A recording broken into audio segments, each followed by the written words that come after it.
Well, since the president has started his second term, the left-wing base has made ending income inequality a top priority. There are times when our country is confronted with a crisis that poses an existential threat to our nation and our way of life. And Congress needs to stand up and act. The test of our time is inequality.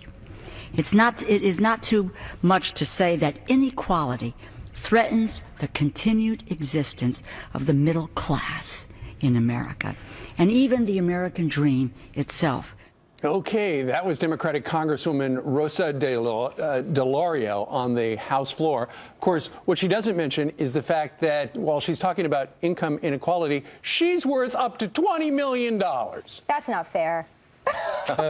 Here to comment on this and more is Stuart Varney, celebrating his 4th year on host of Varney and Company. Yes, we are indeed. Right, big anniversary. And this is after the 4th year, so we should move on. Yes. Right. Okay, get to it. Yeah, let's talk about the staff inequality, how much each of your staff members are getting paid. But until then, let's focus on what is going on with the inequality when it comes to the threat on our economy. Does she have a point? No, she does not have a point. Income inequality, the income gap, put it like that, has been rising for about 4 decades. The gap has been widening, and there are all kinds of factors that contribute to this widening of the income gap.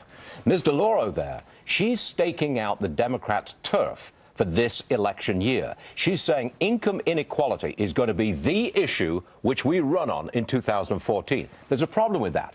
Not only is Ms. DeLauro a multi-millionairess herself, but the Obama administration has presided over the most vigorous widening of the income gap of any recent presidency.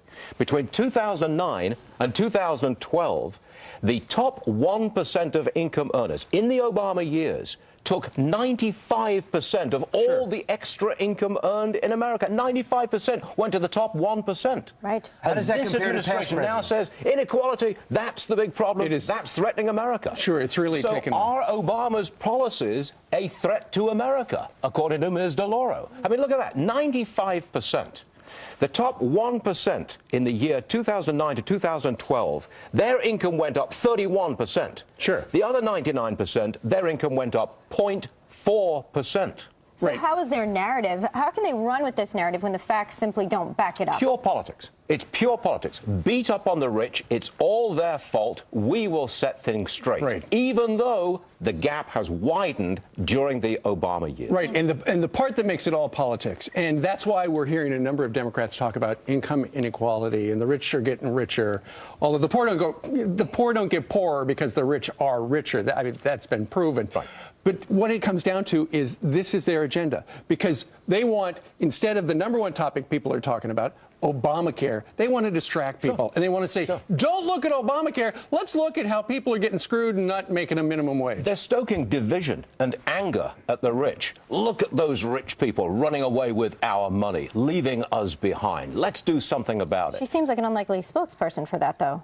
Yes, but the Democrats in general are saying that, and the president in particular. And here's the path. Income inequality is just a fact of capitalism. It's always going to happen. The question is, do you have a path to prosperity available for people to pursue? Is that path there? That's all you can ask for. An opportunity to be successful, not a guarantee. That is provided by growth. Economic growth. You give me 4, 5, 6%, that lifts all boats. The president has done the opposite. He has not given us growth. He's given us tax the rich and trap the poor in welfare. That has contributed to the widening of the income gap. It is an outrage. We're going to hear more on this on Varney and Company at 9:20. Yeah, you are. All right.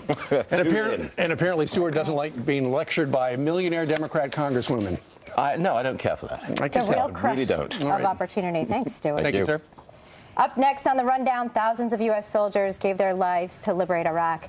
But now al-Qaeda has the weapons to take it down. Our next guest, a former Navy SEAL who fought for that freedom, joins us live. And take a look at this video. This probably wasn't the kind of competition these surfers wanted. Yikes. It's Shark Week. No. We need a Navy